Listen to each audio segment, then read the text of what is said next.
यही है profits. We had a contribution per unit of 200 rupees. Spare part cost हमने निकाला. If we are producing 2000 units, spare cost is being replaced at every 100 units. That means we will need 20 spare parts for production of 2000 units. Per spare part it is costing 2000 rupees. So 20 will cost 40,000. Similarly, if we are producing 3000 units, we will need 30 spare parts, which will cost us 60,000 rupees. यही आ रहा है सबका profit 2,60,000 and 4,40,000. Now the second point where we have to calculate the break even point. Now we know the formula of break even point is equal to fix cost upon contribution per unit. Fix cost is this one या 2 लाख. ये तो हमें given था 1 lakh. Actual fix cost are 2 lakh. Fix cost is 2 lakh. Contribution per unit के अंदर हमने सारे variable cost cover कर लिए. कंट्रीब्यूशन पर यूनिट 200 रुपीज आया by deducting all the variable cost. So for calculation of break even point हम fix cost, selling price, variable cost ये सब तो कंसिडर कर चुके हैं. Now what about this cost? ये तो ना फिक्स में आया ना वेरिएबल में आया, बट रिकवरी तो इसकी भी करनी पड़ेगी. ब्रेक इवन है, इसका मतलब आपका टोटल रेवेन्यू टोटल कॉस्ट के बराबर होना चाहिए, whether the total cost is variable और फिक्स, सबका कॉम्बिनेशन. मतलब रिकवरी तो इसकी भी होनी चाहिए. नहीं हुई तो इसका मतलब हम अभी तक ब्रेक इवन पे पहुंचे ही नहीं है. ओके तो हमारा जो फॉर्मूला है fix cost upon contribution per unit. इस फॉर्मूले में तो सेमी वेरिएबल कॉस्ट कहीं पर भी नहीं आता. So either we will have to consider it as fixed or we will have to consider it as variable. क्या consider कर सकते हैं? Which will be more appropriate? Just for an assumption purpose to get an approximate break even point.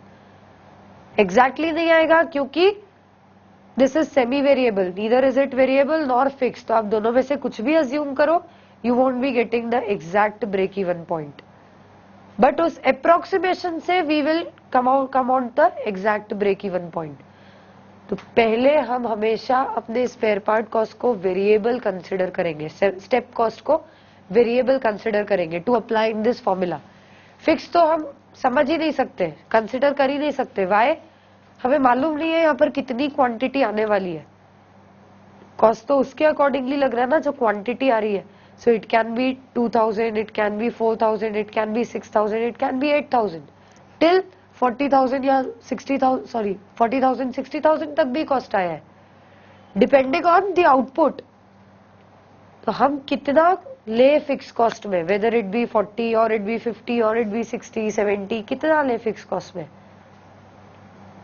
So to avoid that problem हम इसको variable cost consider करते हैं. कैसे variable cost? We are requiring one spare part for every 100 units. One spare part is costing us 2,000 rupees. मतलब we are expending 2,000 rupees for every 100 unit.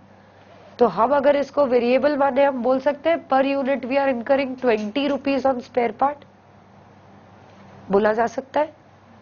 Okay so considering that 20 rupees as the variable cost, हम पहले अपना approximate break even point calculate करेंगे. Approximate break even point where the fix cost will be 2 lakh rupees. Contribution per unit 200 तो हमने यहाँ पर निकाला था by considering the actual variable cost. इसमें से और जो हमारा स्पेयर पार्ट का कॉस्ट है जिसे अब हम वेरिएबल मान रहे हैं वो भी लेस हो जाएगा, उसको भी लेस कर दे -20. ये 20 कैसे आया है? So it is 2000 divided by 100. Spare part cost if assumed to be variable.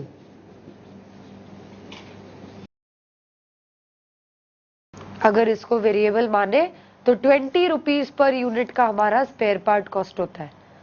तो कंट्रीब्यूशन 20 रुपीज से और रिड्यूस हो जाएगा. So we'll have a net contribution of 200 - 20 that is 180 rupees. निकालिए approximate break even.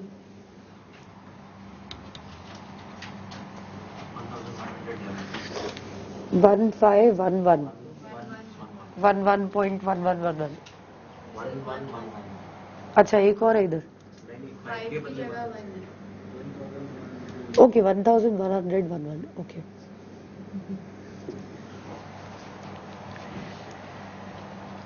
So our break even point approximate is coming as 1111 units. Now this is just approximate, this is not actual. हमें check करना पड़ेगा क्या ये actual break even है या नहीं। बाकी के तो सारे वेरिएबल कॉस्ट हमारे पर यूनिट ही चेंज होते हैं। मतलब अगर आप 11 यूनिट्स बनाते हो, इतने यूनिट्स बनाते हो, तो वेरिएबल कॉस्ट भी इनके हिसाब से ही लगेगा। But for the spare part cost, अगर आप स्पेयर पार्ट कॉस्ट के बारे में देखो, जिसको आपने अज्यूम किया है कि वो वेरिएबल है, you have assume that it is variable, okay. आपने यहाँ पर कितने स्पेयर पार्ट यूज कर लिए होंगे for production of these many units? कितने स्पेयर पार्ट लगेंगे? 11 में हो जाएगा? 12 लगाने पड़ेंगे। 11 स्पेयर पार्ट्स में you will be able to produce 1100 units. For every 100 units you need 1 spare part, okay? तो अगर आप 11 spare part लगाते हो 1100 units बनेंगे। आपको बनाने 11 units, 1100 पे you are not able to break even। आपका break even हो ही नहीं रहा 1100 पे, तो आपको उससे ज्यादा प्रोडक्शन करना है। जैसे ही आपने एक भी एक्स्ट्रा यूनिट बनाया, आपको पूरा का पूरा 2000 रुपीज का कॉस्ट लग जाएगा, ओके। दैट मीन्स 1100 यूनिट्स जब बनाओगे 11 स्पेयर पार्ट्स लगेंगे, जिनका कॉस्ट होगा 22,000 इंटू 11, ओके। ये कॉस्ट इतना ही रहेगा। मतलब पर यूनिट अभी कितना आया? 11,000 डिवाइड बाई 1100, दैट इज 20, जो हमने भी अज्यूम किया था। यहां तक तो सब ठीक है। लेकिन एक्चुअली आपने क्या किया? 1100 प्लस 11 यूनिट्स आपने बनाए। जब आप ये 11 यूनिट्स एक्स्ट्रा बनाओगे तो आपको एक और स्पेयर पार्ट यूज करना पड़ेगा। मतलब इन 11 यूनिट्स के लिए आपको एक और एडिशनल स्पेयर पार्ट इंसर्ट करना पड़ा, which is costing you 2000 rupees. तो 22,000 तो आपने 1100 के लिए इनकर किए, ओके। जो आप वेरिएबल मानो, सेमी वेरिएबल मानो, कोई फर्क नहीं पड़ेगा, क्योंकि 22,000 for 1100 that means it's 20 per unit. हमने वहां पर 20 पर यूनिट ही कंसिडर किया। But problem is in this case, जो आपने एडिशनल 11 यूनिट्स बनाए, उन 11 यूनिट्स के लिए you are incurring a cost of 2000 rupees, which is definitely not at the rate of 20 rupees per unit. ये लगभग 200 रुपए के आसपास आएगा, 180 190 समथिंग। आया समझ में? दैट मीन्स आपने ये जो अज्यूम किया ना इधर की ये वेरिएबल है 20 रुपीज पर यूनिट, वो अजम्पशन इधर पे फेल हो गया because of this additional 11 units. हम देखें, चेक करें, अगर हम 11 यूनिट्स बनाते हैं, will we be able to break even at production quantity of 11 units? अगर हम इतने यूनिट्स बनाते हैं, क्या हम एक्चुअली ब्रेक इवन कर पाएंगे? So we know at break even point our total contribution should be equal to our total fixed cost, or we should be at a position of zero profit zero loss, no profit no loss होना चाहिए। So let's see, अगर हम 11 units बनाते हैं, what will be the actual situation now? अब हम approximate कुछ भी assumption नहीं ले रहे हैं, now we are finding out the actual situation। Actual situation में हम कंट्रीब्यूशन अर्न कर रहे हैं पर यूनिट 200 रुपीज। एक यूनिट पे 200 रुपीज का कंट्रीब्यूशन आ रहा है, considering only the actual variable cost. So we can से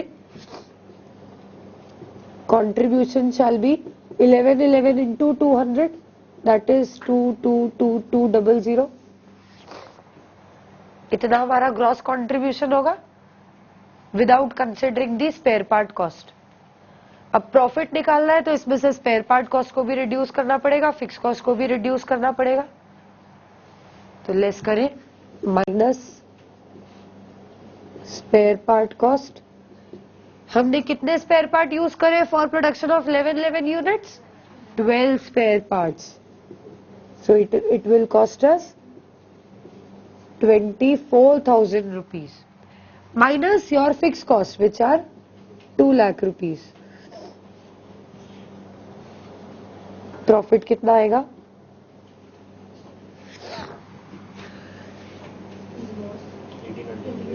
1800 का लॉस हुआ. So are we able to break even? Break even हम नहीं कर पाए.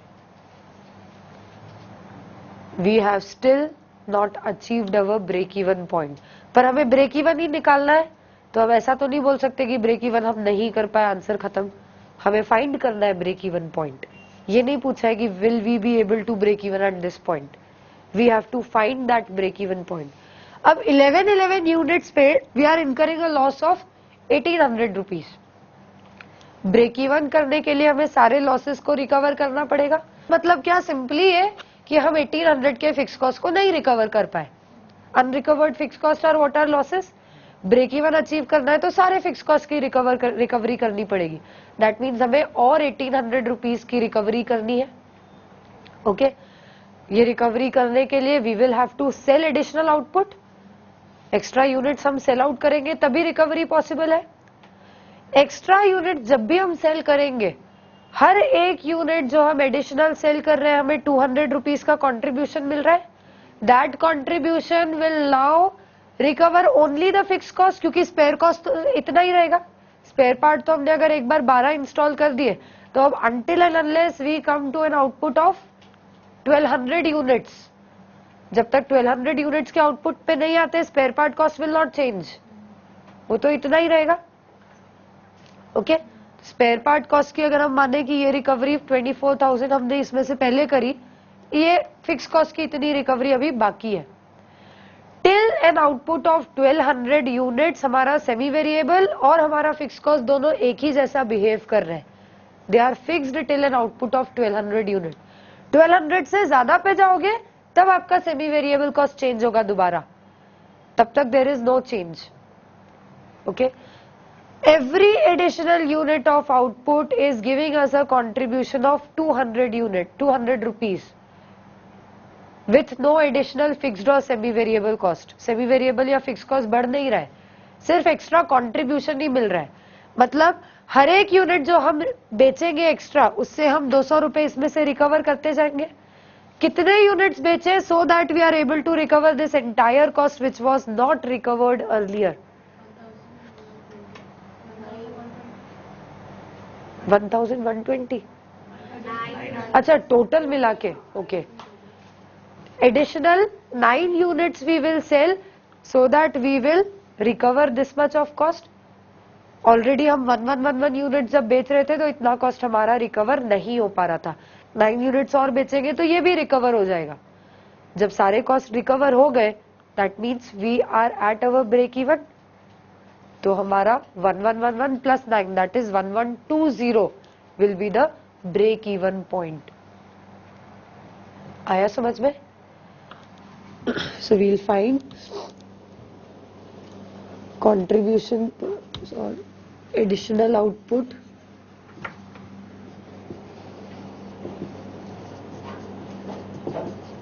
to recover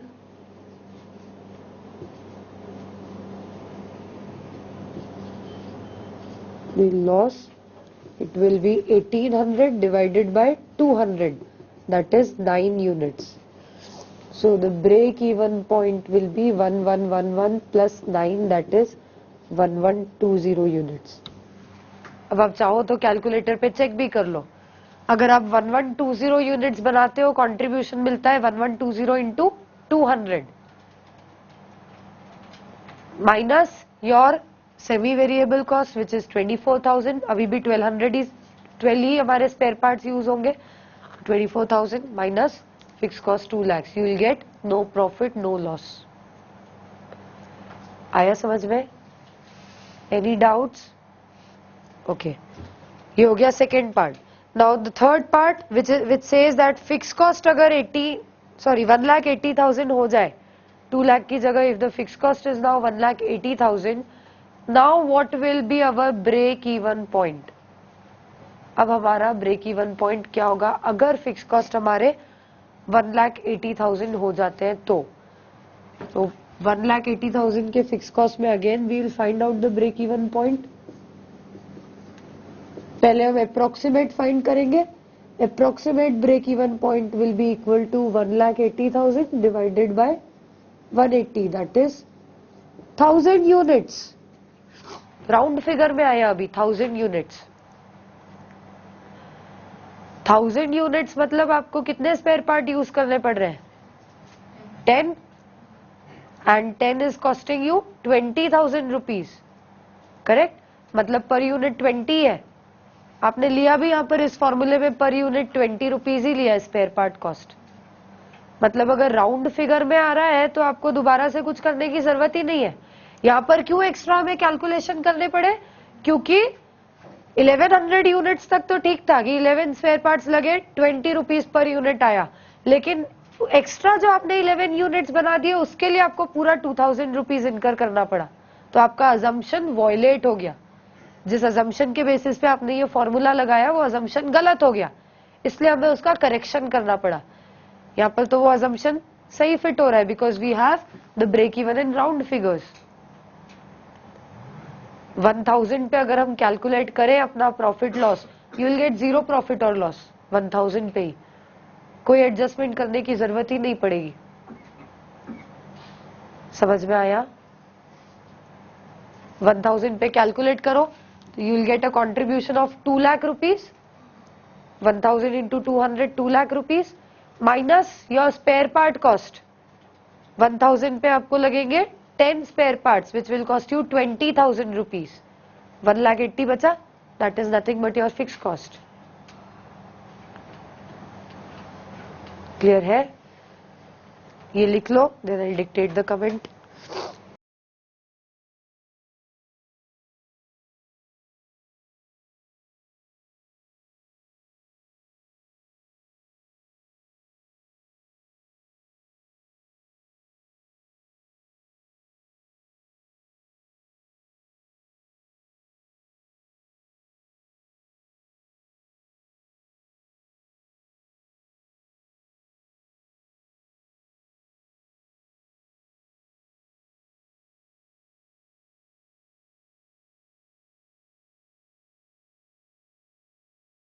Write the comment just below this approximate break-even point.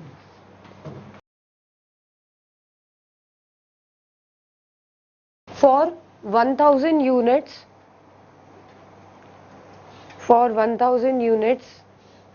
we will require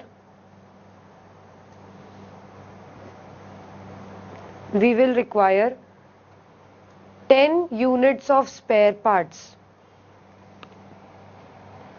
We will require 10 units of spare parts.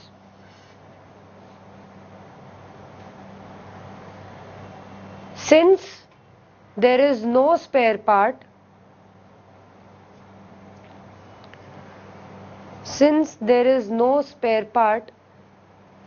which is underutilized,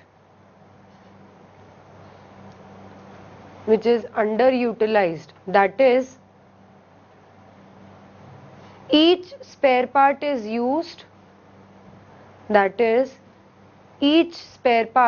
used to produce 100 units.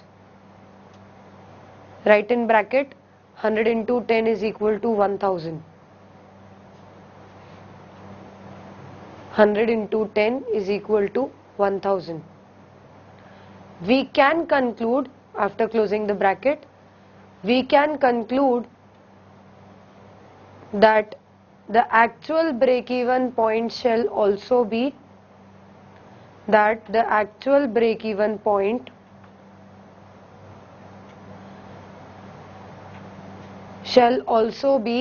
1000 units.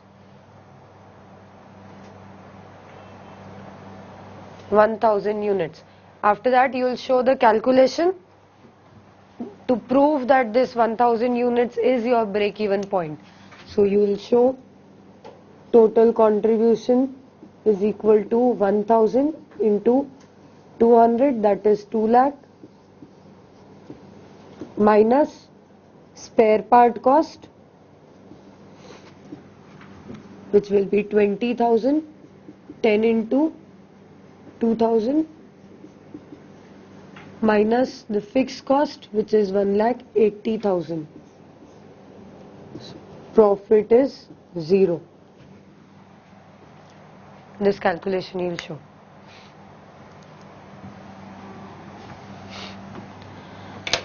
Now you have to solve question number 15. ध्यान से read the question twice and then start solving. First वाले का answer सबका आ गया होगा 21.6%.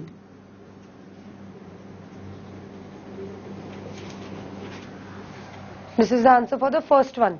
The net rate of return will be 21.6%. First में किसी को भी कोई doubt? Okay. Now coming to second, a question of sales mix. जब भी sales mix का question होगा, जैना, क्या हुआ? हो गया आपका? आ गया answer? Whenever there will be a question of sales mix, हम कभी भी प्रोडक्ट को सेपरेट करके नहीं देखेंगे. आपको सेल्स मिक्स दिया हुआ है, दो प्रोडक्ट है एक्स वाई, दोनों का द सेल्स मिक्स इज 7:3. 7:3 दोनों का सेल मिक्स है. आपको कभी अगर अलग अलग करके जाओगे ना, अलग अलग से दोनों का कंप्यूटेशन करो, एक्स का अलग से वाई का अलग से, you will not get the answers. Never ever you will get the answers. हम हमेशा इस रेशियो को कंसिडर करके बीईपी फाइंड करेंगे. इस रेशियो को कंसिडर करके फाइंड करना, इसका मतलब दोनों का कंबाइंड सेल्स हमें चाहिए. एक्स और वाई का पहले हमें कंबाइंड सेल्स निकालना पड़ेगा इन दिस रेशियो. दोनों को मिला के आप कितने यूनिट्स बेचो, so that we are able to break even. उसके बाद फिर हम डिवाइड करेंगे that total combined sales into X and Y. पहले निकालेंगे कंबाइंड ब्रेक इवन, उसके बाद फिर उसको प्रोडक्ट वाइज डिवाइड करेंगे. कंबाइंड ब्रेक इवन कैसे निकालेंगे? सो वील ऑलवेज कंसिडर कि हम जो सेल कर रहे हैं that is in a packet और in a box which consist of both these products in the given sales mix. जो सेल्स मिक्स रेशियो में दिया हुआ है, हम मानेंगे कि हम जो सेल कर रहे हैं वो ही इस तरह से कर रहे हैं कि अगर आपके पास 7 यूनिट्स के एक्स बेचे जा रहे हैं तो वाई के 3 यूनिट साथ में बिकेंगे ही बिकेंगे. बॉक्स में हम बेच रहे हैं, एक्चुअल कुछ और हो, लेकिन हम अपने कैलकुलेशंस के लिए ये अज्यूम कर रहे हैं क्योंकि ये रेशियो में मेंटेन करना है. भले ही 3 कस्टमर्स ने मिलके खरीदे हैं वो 10 यूनिट, उससे हमें मतलब नहीं है. पर अगर कभी भी 7 यूनिट्स एक्स के बिकेंगे तो 3 यूनिट्स वाई के बिकेंगे ही बिकेंगे. So we'll always consider that we are selling the entire thing in a box. हम एक्स के अगर 7 यूनिट्स बेचते हैं तो हम वाई के 3 यूनिट्स बेचेंगे ही बेचेंगे. So the box contains 7 units of X and 3 units of Y. The box or the packet जो भी आपको समझना है, उसके अंदर 7 units X के हैं, 3 units Y के हैं. Now you have also calculated X के 1 यूनिट पे आपको कंट्रीब्यूशन मिल रहा है 24 रुपीज, Y के 1 यूनिट पे कंट्रीब्यूशन मिल रहा है 40. तो पहले फाइंड करो इस पूरे बॉक्स पे आपको कितना कंट्रीब्यूशन मिलेगा, इस पूरे पैकेट में कितना कंट्रीब्यूशन मिलेगा. तो X के इस बॉक्स के अंदर है 7 यूनिट्स, 1 यूनिट कंट्रीब्यूशन दे रहा है 24. तो X से टोटल कंट्रीब्यूशन कितना मिलेगा? 168. Y के 3 unit, per unit the contribution you are getting is 40. तो Y से टोटल कंट्रीब्यूशन मिलेगा हमें 120. दैट मीन्स पूरा बॉक्स अगर हम बेचे तो हमें कंट्रीब्यूशन मिल रहा है 288. हमें ब्रेक इवन करना है, दैट मीन्स हमें इतना कंट्रीब्यूशन अर्न करना है which is equivalent to our fix cost. और फिक्स कॉस्ट हमें दिया हुआ है, इट इज 666660. यही है ना? 666660 00 है. Okay, 666600. This is our fix cost. इतने बॉक्सेस हम बेचेंगे so that we are able to just recover our this fix cost. तो बोलेंगे कि हमने ब्रेक इवन अचीव कर लिया. Okay, so number of boxes आप कितने बेचोगे? एक बॉक्स बेचते हो तो उसपे कंट्रीब्यूशन मिल रहा है 288. आपको टोटल चाहिए इतना कंट्रीब्यूशन ब्रेक इवन करने के लिए, कितने बॉक्सेस बेचोगे? 2315, राउंड ऑफ कर दें इसको, 2315 बॉक्सेस आपको बेचने पड़ेंगे। हम बॉक्सेस वर्ड यूज नहीं करते हैं, we will always use the word sales mix quantity. Contribution per box हमने जिसको बोला उसको हम बोलेंगे contribution per sales mix. Okay, technically we use this word. आप अपने दिमाग में जो इमेजिनेशन करो, you can use a packet और a box, anything, but writing में आप यही लिखोगे आंसर शीट में। सो you will have to sell total 2315 boxes to earn a contribution of this much amount, जिस पे आप बोलोगे कि आपने ब्रेक इवन अचीव कर लिया है। ओके, अब इतने बॉक्सेस अगर आप बेच रहे हो तो एक्चुअली आपके हर एक बॉक्स में एक्स के कितने यूनिट्स है? 7 units, and you are selling this many boxes. तो ब्रेक इवन अचीव करने के लिए आपने एक्स के कितने यूनिट्स बेचे? दिस इनटू 7, आपने इतने बॉक्सेस बेचे हैं to achieve your break even, and every box contain 7 units of X. तो आपने एक्स के टोटल कितने यूनिट्स बेचे to break even? This amount into this value into X, number of units sold to achieve break even.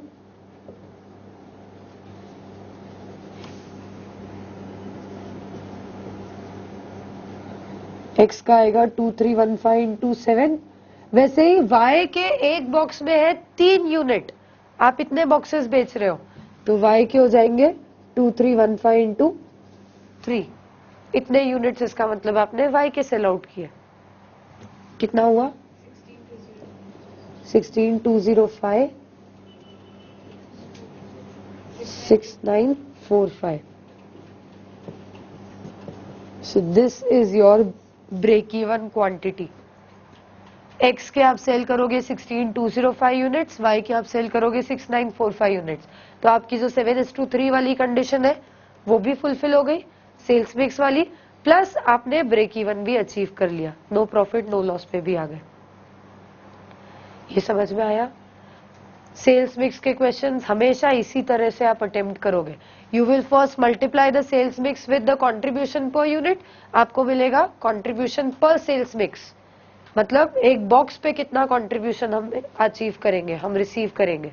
Then you will find out कितनी sales mix quantities हम बेचें so that we are able to achieve our break even, कितने boxes हम बेचें ताकि हम break even कर पाए।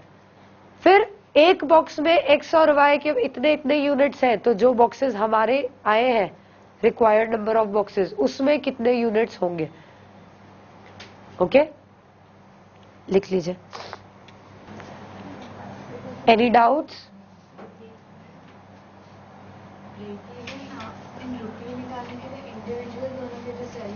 सेलिंग प्राइसेस से मल्टीप्लाई कर दो।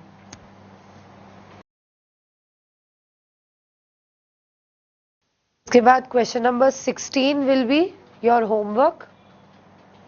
So after writing this, read question 17.